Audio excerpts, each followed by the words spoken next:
Welcome to episode 6 of the UFO Forums Podcast.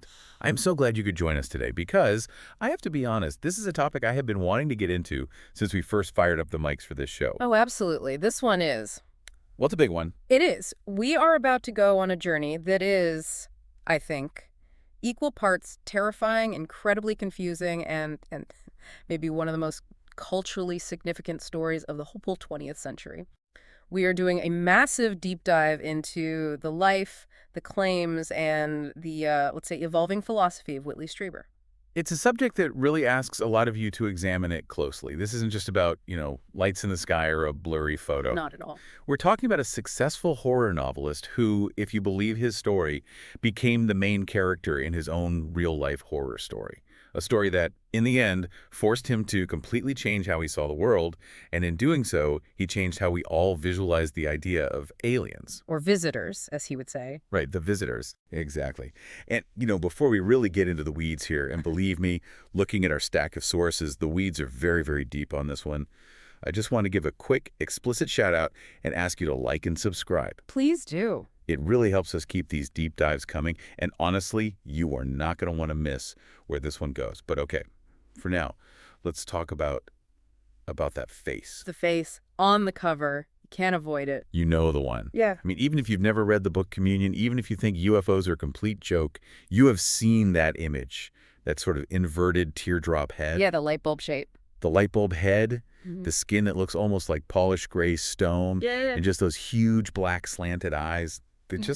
They seem to stare right through you. It's so iconic. It is. It was actually painted by an artist named Ted Jacobs, but Strieber directed him, very meticulously.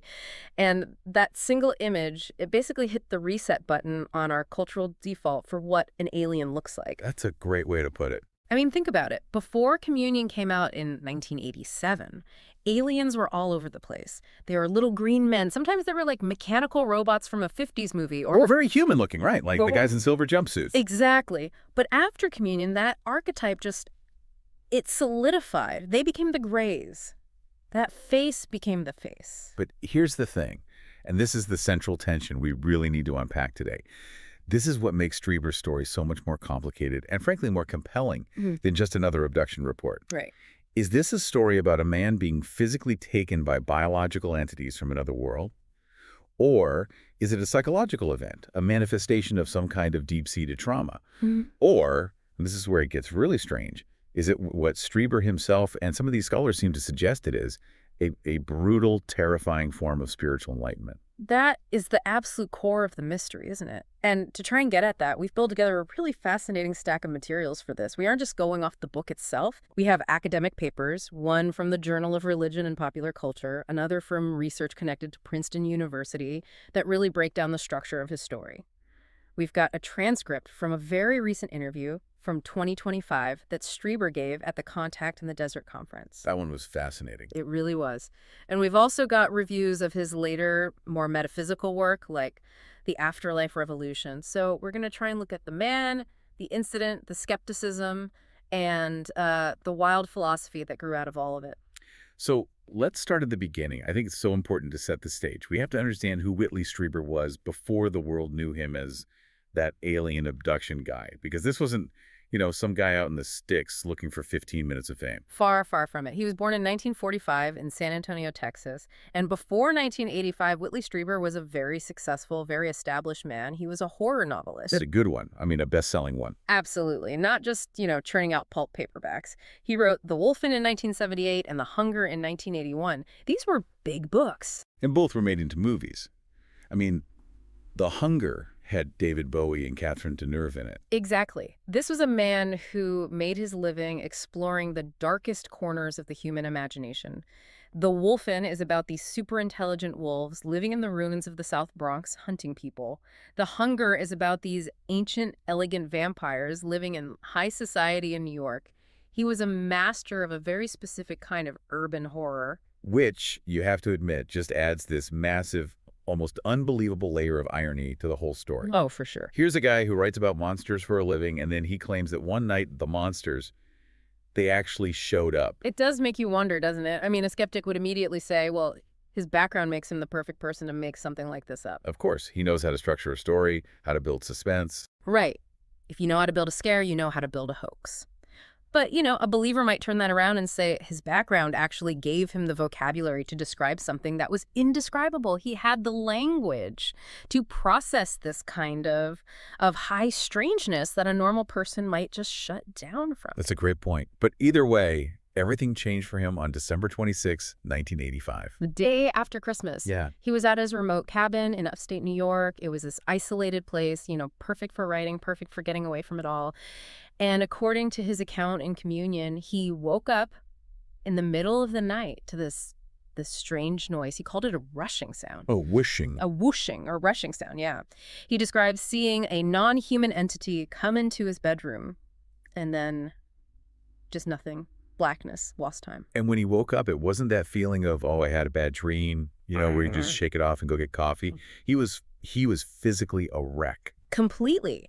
He reported feeling just totally disoriented. He was weirdly aggressive for no reason, and he was suffering from physical soreness. And specifically, and this is the detail that just exploded into the culture, he noted intense rectal pain. Okay, let's just go there. We can't dance around it. This single detail, the rectal pain, the immediate implication of some kind of physical probe, this is arguably the moment that changed pop culture forever. It absolutely is. I was reading through the academic literature, specifically that piece by Travis Dumsday in the Journal of Religion and Popular Culture, and he pinpoints this as the origin story for the anal probe trope. It wasn't a thing before Strieber. Not really. I mean, not in the mainstream. There were medical exams in earlier cases. Sure, you look at Barney and Betty Hill, they talked about needles and physical checks, but Strieber's very specific, very violating report of being probed with a metallic instrument, that became the cultural patient zero for that specific awful idea. And now, of course, it's everywhere. It's been parodied into the ground. I mean, South Park has a famous episode about it. The Simpsons, it's a staple of stand-up comedy. It became the go-to shorthand joke for aliens. Which is so interesting because in pop culture, it's a punchline. It's funny. Yeah. But when you read Strieber's actual account, there is absolutely nothing funny about it. He experienced it as a sexual assault.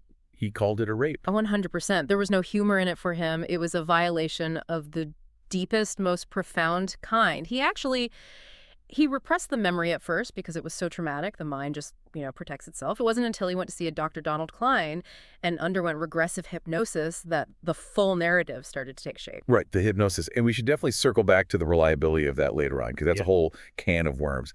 But for the story's sake, what came out during those sessions? Under hypnosis, the fog started to lift. He recalled being forcibly taken from his home, brought to what he called an operating theater, this cold, sterile, circular room, and having a needle shoved into his skull. Into his skull. Specifically behind his ear, he said. That, alongside the other physical violations we've already mentioned. And he described the beings as just indifferent. They weren't angry, they weren't curious, they were just working. That clinical indifference is almost scarier than if they were, like, snarling monsters. It is. It makes you feel like less than a person, like a lab rat or a piece of equipment. So let's try to frame this experience using the tools researchers have. How do ufologists classify what happened to him? Well, the easiest one is J. Allen Hynek's famous scale. This is a textbook, Close Encounter of the Fourth Kind, the CE4. That means abduction and involuntary detention by non-human entities. Right. But people have gone much deeper than just that label. There was a folklorist, a guy named Thomas E. Bullard, who did this huge study of about 300 abduction cases. He was trying to find a structural pattern, to see if there was a kind of script these events tended to follow. And did Strieber's story fit the script? Well, yes and no, which is what makes it so interesting. Bullard identified 7 common phases of an abduction. There's capture, examination, conference, tour, journey, return, and then the aftermath. Okay. Strieber fits the examination phase intensely. I mean, that's the absolute core of his trauma right there. But where he deviates, at least initially, is in the conference phase. The conference phase, what is that, like a debriefing? Hey, thanks for your cooperation. Here's a cookie for the road. Bizarrely, yes. Kind of. In a lot of these stories, after the painful examination part, the aliens will have a moment of communication with the person. They might show them a book or a screen with these dire ecological warnings, stop blowing up your planet. The classic chosen one speech. Exactly. It's often surprisingly friendly. It gives a reason for the pain. But for Strieber, in that first big experience, There was no friendly chat. There was just trauma. The conference was just missing. He felt abused, not chosen. That makes it feel much more raw, doesn't it? Less like a structured narrative, more like just a chaotic, violent event. It really does. Now, what about the beings themselves, the visitors? As you said, he doesn't like calling them aliens. No, he's always preferred the visitors. He feels that the word alien presumes we know they're extraterrestrial, that they flew here in a ship from, say, Zeta Reticuli. Strieber has always been very careful, even in that 2025 interview, to say, I don't know what they are. They could be interdimensional. They could be from the future. He leaves it open. And his descriptions weren't just one type of being, right? Yeah. It wasn't only the classic gray. Not at all. And this is another detail that often gets lost in the pop culture version. He talked about these blue trolls. The blue trolls. That sounds like something out of a Dungeons and Dragons game. It does. He described them as short, maybe 3 feet tall, dark blue, very stocky, and they moved with this incredible, almost blurry speed. They reminded him of, like, doctors or technicians, very efficient, very cold. They seem to be the ones doing the grunt work, moving him around. And then, of course, there are the grays. The ones on the cover, the classic ones. Thin, very fragile looking, those big heads. Strieber's impression of them was that they had no individuality. They were like worker bees or just cogs in a machine, part of a hive mind. So you have the blue workers and the gray thinkers? Maybe. But here's where it gets even more complicated. In that 2025 interview we mentioned, the one from Contact in the Desert, Strieber brings up a third type that he encountered. The Nordics. Ah, the Nordics. Yeah. The human-looking ones. I have to say, this part of UFO lore has always been the strangest to me. It's very strange. He mentions this one specific encounter with a man who looked perfectly human. Blonde, tall, handsome, the whole package. But he gave off this distinct feeling of being other. A sense of profound wrongness, he said. And what did this Nordic guy do? He warned Strieber about the Greys. He told him that the Greys were dangerous, and this is a chilling line. He said that if humanity ever went to war with them, the Greys would never let us win. Would never let us win. Wow, Yeah. that is terrifying. It implies a whole political structure, a conflict or a hierarchy between these different types of beings. It's not just one group of aliens. It adds this whole other layer of complexity. It suggests we're not just dealing with a simple visit, we're stepping into the middle of some kind of messy, ancient ecosystem. And Strieber, he points to physical evidence to try and back all this up. He knows how wild the story sounds, so he's always leaned heavily on any potential proof. And the most famous piece of proof is the implant. The object in his ear. Right. This happened in 1989. Strieber claims an object was implanted in his external ear, but the memory of how he got it is completely bizarre. He calls it a screen memory. Can you explain that concept again for everyone? Because it is so crucial to understanding how Strieber thinks about this. A screen memory is a psychological idea where the mind, or in this case maybe the visitors themselves, lays a more palatable, more familiar image on top of a traumatic alien one. It's like a mask. So he doesn't remember aliens putting it in? No, he remembers a human woman and a bearded man breaking into his cabin. A bearded man and a woman. That just sounds like a normal, if scary, home invasion. And that's the whole point. It's a disguise. It's a memory that's scary, but it's a human kind of scary. It's something the brain can process. He remembers them pinning him down. Then he wakes up, the people are gone, but there's a new magnetic anomaly in his ear. Did he ever try to have it removed? He did. A surgeon actually attempted to take it out, and Strieber claims that under the microscope, the tiny fragment appeared to have metallic cilia, like little hairs. Metallic hairs. That were moving on their own. Moving on their own. Okay. That's the claim. It suggests a technology that is somehow biological or alive, but we have to be really clear here. That object has never been definitively proven to be extraterrestrial by mainstream science. It's never been, peer-reviewed in a material science journal as unknown alien alloy. It remains part of the lore, a very tantalizing what if. So we have the trauma, we have the different types of entities, we have the physical evidence claim. But I think what really sets Strieber apart from so many other abductees is how he interprets all of this. He didn't just say, I was kidnapped and it was awful. He built an entire philosophy around it. This is where we get into the why. And this is the major fork in the road where Strieber breaks away from his contemporaries at the time. Back in the 80s and 90s, the UFO research field was really dominated by guys like Bud Hopkins and David Jacobs. The alarmists, as they're sometimes called, right? Exactly. Hopkins and Jacobs, they looked at the abduction phenomenon, the harvesting of genetic material, the fear, the trauma. And they sought a threat, a clear threat. They believed aliens were intruders, genetic farmers who were here to steal our DNA to create hybrids to replace us. It was a silent invasion. The motive was pure malice. But Strieber, he pivoted. He started there with the fear. Right. But he didn't stick with the invasion story. He really didn't. He moved towards what you might call the spiritualist camp. He never denies the terror. He never denies the pain. He's very clear that it hurts. But he starts to argue that the experience is ultimately transformative. This reminds me of that paper we looked at by Travis Dumsday. He calls Strieber's whole worldview a theodicy. Yes. A theodicy is a theological term. It's an attempt to explain why evil exists in a world that's supposedly ruled by a good, all-powerful God. If God is good, why is there childhood cancer? That's theodicy. Right. Dumsday argues that Strieber treats the visitors almost like gods, or at least as agents of some higher reality. And the theory is that these higher forces either allow or actively inflict trauma on us. Not because they're cruel, but because they need to shatter the human ego. So the idea is they have to break you to fix you. Or to evolve you. Strieber comes to believe that this trauma is a catalyst. It forces a kind of spiritual evolution. It wakes you up from the sleep of normal everyday life.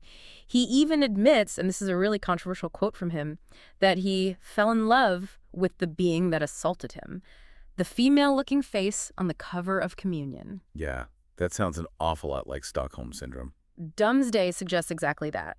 Is it a true mystical surrender to a higher power? Or is it a psychological defense mechanism where you bond with your abuser just to survive the experience? Strieber seems to accept the darkness. He leans right into it. He's basically saying, yes, this hurts like hell, but the hurt is the lesson. And there's also that other fascinating idea from Jeffrey Kripal, the scholar from Rice University who actually co-wrote a book with Strieber, The Supernatural. He has this thing he calls the filter theory. Kripal is such a key figure here because he lends Strieber this academic legitimacy. Kripal is a serious professor of philosophy and religious thought. And his hypothesis is that the human brain, our consciousness, it acts as a filter. A filter for reality. Exactly. Its main evolutionary job is to block out the vast, vast majority of what's actually out there, the supernatural reality, so that we can function, so we can find food and, not walk into traffic. Right. If we could see everything, every dimension, every spirit, every energy field, we'd be completely overwhelmed. We wouldn't be able to do anything. We're basically walking around with blinders on for our own good. But Kripal argues that trauma-intense physical or emotional shock, pain, abuse, a near-death experience, it cracks that filter. It breaks the mechanism. And when the filter breaks, the other comes flooding in. So the implication is that the aliens or the visitors, they're always here. We just can't see them until we're broken. That is the radical implication. It totally reframes the abduction. It's not a spaceship flying down from the sky to a specific spot on a map. It's a perceptual breakthrough. The spaceship is always there. You just needed the trauma to tune your brain to its frequency. That is a wild concept. But it also leads to a really disturbing question, one that Dumsday brings up in his analysis. If these beings rape and torture and terrify people, can they really be considered enlightened teachers? Or are they just demons? Exactly. If it walks like a demon and tortures like a demon. Well, is it a demon? Strieber has definitely grappled with that side of it. In his books, he talks about hearing a voice in the woods, a disembodied, arrogant voice that just said, I can do what I wish to you. Ugh, that gives me chills. I can do what I wish to you. It's the ultimate statement of absolute dominance. It's not, I'm here to help you evolve. It's, I own you. And there's another scene he describes where he's shown a vision of a man being whipped, brutally whipped, and he's told that the man is being whipped because Strieber disobeyed them. Disobeyed them how? Like, did he try to fight back or escape? No. By eating sugar. You're kidding me? He ate a candy bar or something, so they showed him a vision of someone being tortured. It sounds completely absurd, like something out of a nightmare. But in the context of the experience, it was a terrifying form of compliance training. And Dumsday asks the valid question, if these entities behave this way, aren't they just demonic? Or at the very least, completely amoral? But Strieber seems to accept this cruelty as a kind of necessary Zen slap to wake him up. He sees the darkness as an essential part of the whole package. It is a very, very dark path to enlightenment. But we have to pivot here and look at the skeptical side of this. Because for all of Strieber's conviction, and for all the philosophical depth he's built, there's some pretty big holes in the story, or at least some major inconsistencies in his memory that we have to address. And we absolutely have to address them if we want to be fair to the source material.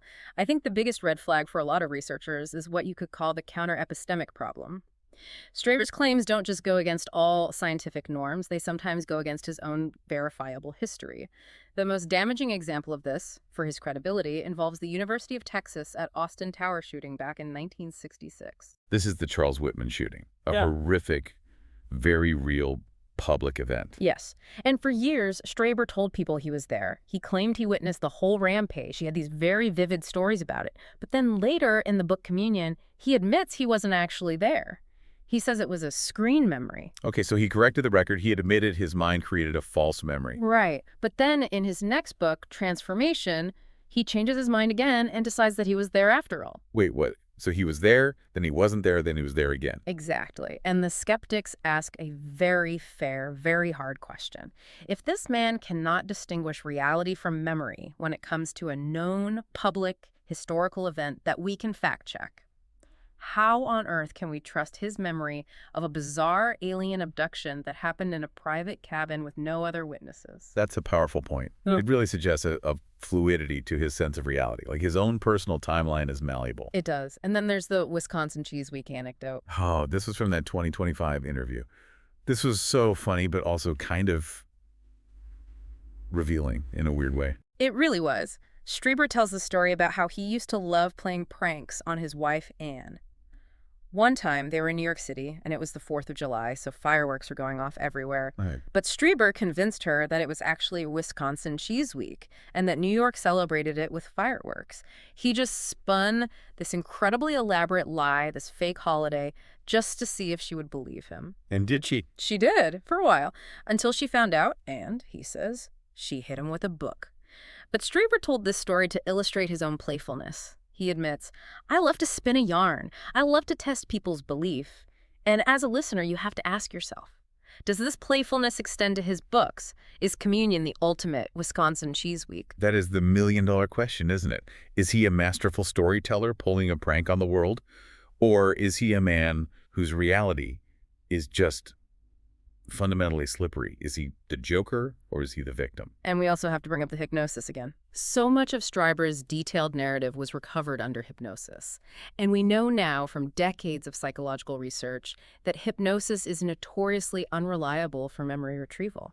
It's famous for creating false memories. It can blend dreams with reality, and the subject is highly suggestible. The lost in the mall effect. Exactly. That famous study where researchers successfully implanted a completely false memory in subjects of being lost in a shopping mall as a child just by suggesting it to them. It's very possible that Strieber's vivid recall of the operating theater was a product of the therapy itself.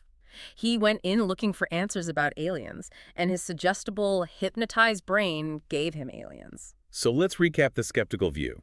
We have a man who is a professional horror writer, who admits he loves to play pranks, who has demonstrably fluid memories of major historical events, and who used a controversial therapeutic technique to recover the core of his trauma. It's a perfect storm for skepticism. It absolutely is. A hard-nosed skeptic could look at that stack of facts and just dismiss the entire thing in 5 minutes flat. But, and this is a really big but, Strieber has never backed down. He's evolved. He hasn't just been retelling the exact same story for 40 years. Over the decades, his narrative has shifted from being about nuts and bolts UFOs to something much grander, much more mystical. Let's talk about that evolution. Because by the late 90s, he wasn't just talking about rectal probes and implants anymore. He was talking about the nature of the soul. And that's where we meet the master of the key. This is a really pivotal moment in the Strieber mythology. It's 1998, and Strieber claims a man just walked into his hotel room in Toronto. It's late at night. Strieber heard a knock. He thought it was room service. He opens the door, and it's this older, very nondescript man. And this man didn't abduct him or examine him. He lectured him. Precisely. This figure just sat down and proceeded to deliver this dense, hours-long lecture on the Holocaust, on climate change, the structure of the soul, the destiny of humanity. It was like a philosophical data dump. And Strieber's interpretation is that this was a visitor. He believes it was a visitor wearing a human disguise, a teacher. And this really marks the shift in the narrative. The visitors aren't just cold clinical examiners of our bodies anymore. Now they're our philosophical teachers. They're warning us about our own self-destruction. They're trying to save us from ourselves. And then, after that, the story becomes a love story. Or maybe a ghost story. The afterlife revolution. This is, I think, the most poignant and personal part of Strieber's later life. And to talk about it, we have to talk about his wife, Anne Strieber. His rock through all of this. Absolutely. She wasn't just his spouse, she was his research partner. While Whitley was having these bizarre experiences, Anne was the one trying to make sense of it all. She was the one who categorized and organized the hundreds of thousands of letters they received from other people claiming similar experiences. She was the one looking for patterns in the chaos. Which is an incredible data set, by the way. Just the sheer volume of those letters is significant. It's massive. But when Anne passed away in 2015, Strieber claims the communication didn't stop. He believes she began communicating with him from the other side. And this led him to develop a sort of unified field theory of the paranormal. What's the theory? How does he connect aliens and ghosts? He starts to suggest that the visitors and the dead might be inhabitants of the same place, maybe a multiverse or a mirror universe that exists alongside our own.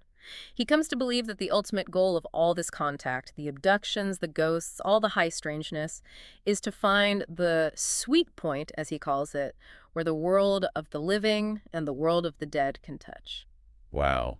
That's actually quite beautiful. It takes the absolute horror of that cabin in 1985, the pain, the violation, and it transforms it into a quest to reconnect with his lost wife. It completely reframes the narrative. It moves from one of violation to one of reunion. And this brings us right up to the present day. Because Whitley Strieber isn't some guy shouting on the fringe anymore. His life's work is being archived at Rice University. The Archives of the Impossible. It's a fantastic name, isn't it? Rice University has taken Strieber's papers, those hundreds of thousands of letters that Anne organized, and they've legitimized them as a subject of academic study. They're housing them. They're treating the weird as something worthy of serious scholarship. And for Strieber, that has to be a huge vindication. And he's still writing, still developing these ideas. He has a book that came out in 2025 called A Fourth Mind. What's the thesis there? The thesis of A Fourth Mind is essentially that humans once possessed powers that were very similar to the visitors, things like telepathy, levitation, direct knowledge of the universe. But we lost these abilities in some series of ancient catastrophes. We fell into this dense, limited material reality.